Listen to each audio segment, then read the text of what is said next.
think the Reformed resurgence, to step back and look at it from 36,000 feet, really began on a popular level with Martin Lloyd-Jones and the establishment of Banner of Truth, which then came across the ocean. J.I. Packer in writing Knowing God, J.I. Packer writing The Sovereignty of God in Evangelism. That caught hold with a man named James Montgomery Boyce. Boyce began using these Banner of Truth books just in small group Bible study in his own church at 10th Presbyterian, and then started the Philadelphia Conference on Reformed Theology. All throughout the 90s, Philadelphia Conference of Reformed Theology was really crucial, where James Montgomery Boyce would have men like John MacArthur and St. Clair Ferguson speak on Reformed theology. And he had a young friend who joined with him, R.C. Sproul. I remember when I was young having to choose whether I would go to the Ligonier Conference or the Philadelphia Conference on Reformed Theology. It was out of those two conferences that much of what we see as the quote-unquote new Calvinism today emerged. I really point the finger to James Montgomery Boyce and to R.C. Sproul. You were teaching Calvinism before it was accepted in the mainstream.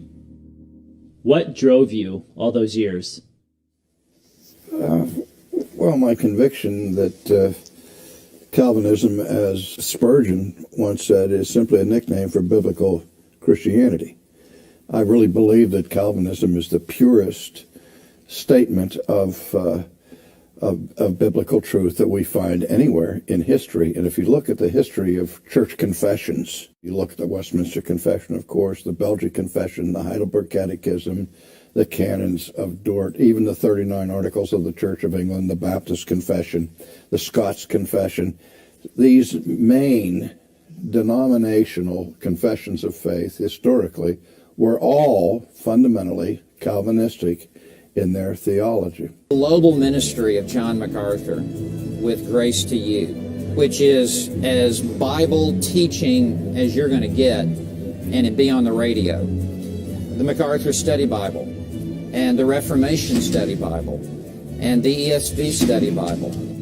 Also, you add to it the rise of so many Reformed seminaries in America, where 50 years ago, about the only one that really was dominant was Westminster Theological Seminary in Philadelphia, coming out of Old Princeton.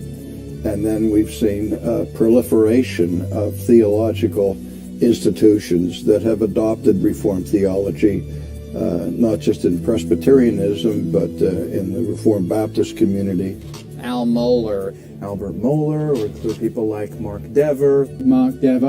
I think D.A. Carson as well has been a catalyst in this movement. Tim Keller. We're really urging the church to get out there and to recognize the need to be able to get outside the church walls to spread the gospel. John Piper. John Piper is the preacher theologian of this movement. Dr. Piper, God used to reshape the way that I see the world in terms of God, His sovereignty and might and power, His commitment to the glory of His own fame in the world, His sovereignty over the world, and in terms of God's purpose in creating me. So Genesis 50, verse 20, you meant it for evil, but God meant it for good.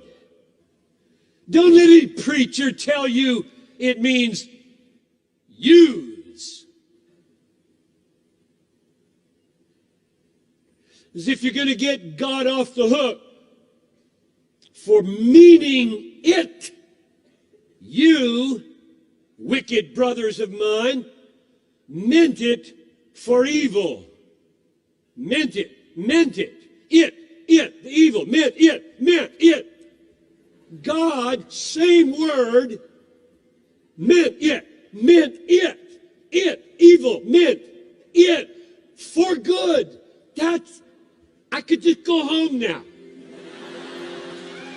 What draws people is his passion. It's one of those things where he believes it so much, I've got to see it. It obliterated the way that I thought about God. What happened at the cross was the loudest statement imaginable.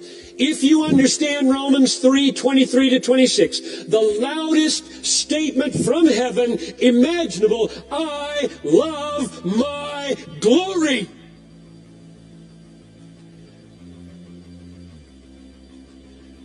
And in that very moment of upholding his glory, God made it possible to save sinners. Wow. The glory of God is something that I can actually delight in, that wows me, that energizes me. And subsequently, we're willing to follow Piper deeper and deeper into the depths of Reformed theology.